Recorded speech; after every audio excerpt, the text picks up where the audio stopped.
Peter Pan, Chapter 3, Acorn Kisses and Jealous Fairies. The night lights were still burning when Mr. and Mrs. Darling left the house. But even a night light gets tired sometimes. It is an awful lot of work, as you might imagine, trying to stay bright and shiny all the time. Wendy's light went out first. It yawned, and yawns being contagious, the other two lights promptly yawned as well. Then, before any of the lights could close their mouths, all three went out from the resulting breeze. The children's room, however, was still not dark. A strange blinking glow came from within a water jug. Inside was a fairy, no bigger than your hand. Her name was Tinker Bell, and she was in the jug looking for Peter's shadow. Peter appeared next. "Tink," he called softly, "is my shadow in that jug?" "No," Tink replied, emerging. When Tinker Bell spoke, it sounded like bells. It was a special fairy language that only Peter and his boys could understand. Tink told Peter that she had just spotted his shadow in the chest of drawers. Peter threw open the drawers, piling the clothes in a heap on the floor, and found his shadow. Grabbing it, he tried to slip it back on like a pair of pants, but it would not fit. He tried to put it on like a hat, but it jumped off his head. His shadow, it seemed, did not want him back. Peter sat on the floor and started to cry. His cries woke Wendy, and she sat up in bed. "Excuse me," she asked politely, "who are you?" "I am Peter Pan," he said. "Who are you?" "My name is Wendy Darling. I live here." "I live second to the right," said Peter, "and then straight on until morning." "That's a funny address," Wendy said. "I don't see what's so funny about it," Peter huffed, embarrassed. "Well, what do people write on the envelope when they send you letters?" Wendy asked.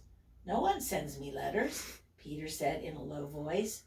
Now he was not only embarrassed, but sad, too, about his lack of letters. "When your mother gets letters?" Wendy tried weakly. "Oh, I don't have a mother," Peter said in a normal voice. The funny address and the lack of letters had bothered him briefly, but mothers, he felt, were overrated. For Wendy, however, a funny address, no letters, and no mother seemed incredibly sad. "Oh, Peter, no wonder you were crying," she said. She got out of bed and ran to hug him. "I wasn't crying about not having a mother," he huffed. "I was crying because I can't get my shadow back on. Do you have any glue?" Wendy smiled. How exactly like a boy. "You can't glue it back on, silly. It must be sewn on. I will do it for you." Feeling very important, Wendy got her sewing kit.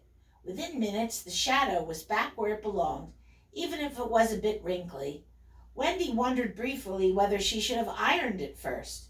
"Yippee!" Peter cried, twirling in front of the mirror. "Look at me and my handsome shadow." "A thank you might be nice," Wendy suggested. "For what?" Peter asked. This made Wendy so mad that she got back into bed and covered her face with the blankets until Peter apologized. "I'll forgive you if you give me a kiss," Wendy said, turning her cheek to him. She was of the age when she was starting to think about kisses. Peter hesitated, confused. Finally, he dropped an acorn into her hand. Realizing that Peter was not quite that age yet, and not wanting to embarrass him, Wendy politely thanked him and said that she would wear his kiss on a string around her neck. "How old are you?" she asked. "I don't know," Peter said. "I ran away on the very day I was born, after I heard my parents talking about what I would be when I grew up." "Why?" Aunt Wendy asked. "I didn't want to grow up," Peter said simply. "Now I live with the lost boys and the fairies." "Fairies?" Wendy breathed, wide-eyed. Immediately, she began to ask Peter everything she could think to ask about fairies. "You see," Peter explained, "when the very first baby laughed, for the very first time, its laugh broke into 1,000,000 pieces. Each piece then became a fairy." This talk of fairies suddenly reminded Peter of Tinker Bell, who was being awfully quiet. He rose to look for her. Wendy jumped up, excited. Do you mean to say there is an actual fairy in this room? They both listened for her, but all Wendy could hear was the tinkle of bells. Oh, that's Tink. That's fairy language, Peter frowned, and it seems to be coming from inside that chest of drawers. Suddenly Peter laughed. He realized he had locked Tinker Bell in the drawer. She must have flown in when he reached for his shadow. Oh, how she screamed when he let her out. Tink, he said, watching her fly around the room in a fury. Such language! What's she saying? Wendy asked, watching the angry blur. I do wish she would stand still so that I could see her. Will she be my fairy? Tink, Peter said, stand still for a second, would you? Wendy wants to see you, and for you to be her fairy. Tinker Bell clinked something angry in reply. She says you are a huge ugly girl, Wendy, and she can't be your fairy because she is my fairy. Well, Wendy huffed, she's not very polite. Peter had to agree. Since Tinker Bell wasn't cooperating, Wendy turned her attention back to Peter. She had so many more questions for him.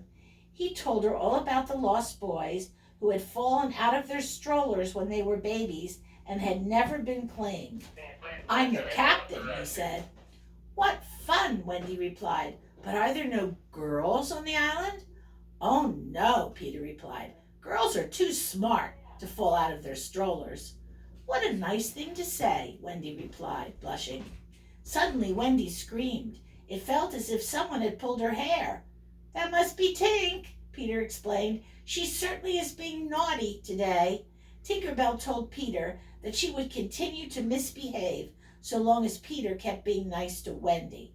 Just like Mr. Darling, it seemed that the little fairy Tinker Bell suffered from one enormous case of jealousy.